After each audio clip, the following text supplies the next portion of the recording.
Out of the entire world, across almost a full century of the FIFA World Cup, exactly 8 nations have ever actually won the tournament. Wait, hold on. We've been playing this tournament for nearly 100 years. Over 200 nations have tried to climb that mountain, and only 8 have ever touched the trophy? Exactly 8. It's not just an exclusive club. It's a completely closed vault of immortals. You have entire continents that have literally never seen their teams lift that gold.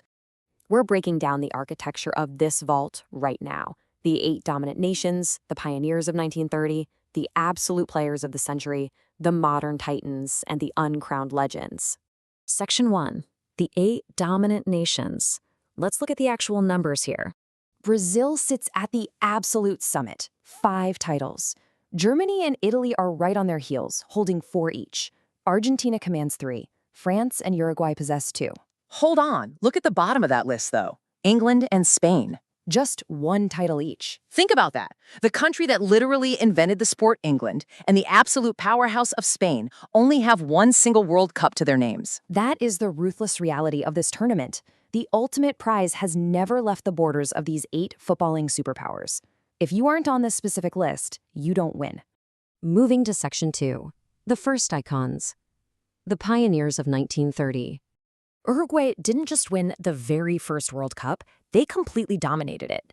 You had Captain José Nasazzi lifting the first ever Jules Rimet trophy, literally setting the standard for every single captain who came after him. And they had Pedro Saya up front. Right, Saya walks into this tournament already a 2-time Olympic champion and casually drops 5 goals, including a massive strike in the final match.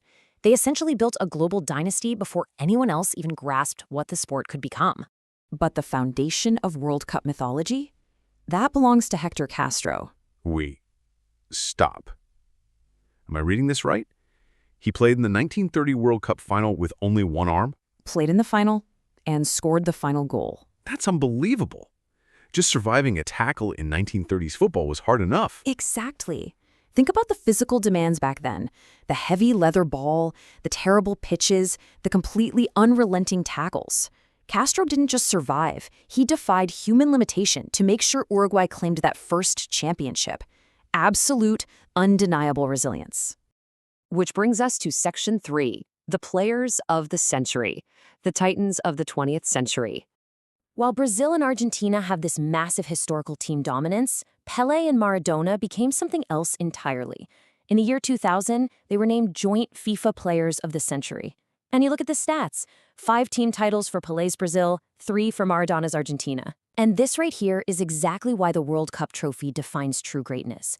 Listen, you can be brilliant in your domestic league. You can score hundreds of goals for your club. But lifting this specific gold trophy, that is what elevated them to godlike status. It's the ultimate benchmark, without a doubt. They carried the weight of their entire nations on their backs and actually delivered. They transcended the sport itself. Section 4. Modern Era Titans. Let's fast forward to the 21st century. Lionel Messi, Kylian Mbappé, the absolute, undeniable titans of the modern game. But look at this number. Wait, just 1? Between the 2 of them, they only hold 1 World Cup title each? 1 each. Think about the gravity of that. These are the 2 most heavily scouted, tactically protected, incredibly talented players of their generation, and they've only conquered this mountain a single time. That really puts it in perspective. You can have all the Ballon d'Ors, all the Champions League medals. But navigating a World Cup bracket is a completely different beast. Winning this tournament is brutally unforgiving. Mbappé strikes first in 2018 for France, which brought their historical national total to 2. And then we all saw what happened in 2022. Messi finally gets his ultimate destiny with Argentina. Exactly. They both have won. And as we look ahead to 2026, the entire global narrative revolves around whether either of them can get a second. The pressure is astronomical. It proves how incredibly precious a single championship is, even when everyone on Earth recognizes you as the best on the planet. Finally, Section 5. Legends without a crown. The tragic heroes of the pitch.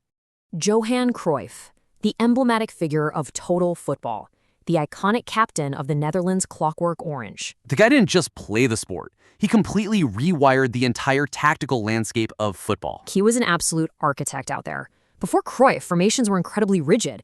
He introduced this fluidity that made defenders look completely obsolete. He was a visionary. He saw spaces on the field that no one else even knew existed. So he leads this incredible team to the 1974 final against West Germany. Wait, hold on. Are you telling me the man who essentially invented modern football never actually won the World Cup? Never. He lost 2-1. He walked away with a runner-up medal, while West Germany claimed the glory.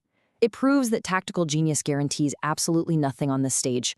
You can literally be the most brilliant mind the game has ever produced and still walk off the pitch empty-handed while someone else lifts the gold. Look at this number. 8. 8 goals. Like in a single tournament? In the very first tournament, 1930, Argentina's Guillermo Stabile found the back of the net 8 separate times. The defenders simply had no answer for him. It was a complete masterclass. He was the inaugural top scorer. It was an untouchable individual performance that literally set the benchmark for strikers for decades to come. But no trophy. Let me guess. No trophy. He finished as a runner-up in that very first final. Nasazzi and Castro lifted the gold for Uruguay, and Stabile became the very first legend without a crown. He conquered the scoring charts but couldn't conquer the final hurdle. It is the ultimate heartbreak of the tournament. We look at the history. Pelé, Maradona, Messi, Mbappé. Lifting the trophy undeniably defined their greatness. It's what cemented them. But then you have a guy like Cruyff, you have Stabile. Pure, undeniable brilliance that echoes through history, but without that ultimate prize in their hands. So we've got to leave you with this. When you look at the immortals of the game, does a player actually need a World Cup trophy to be considered a true legend?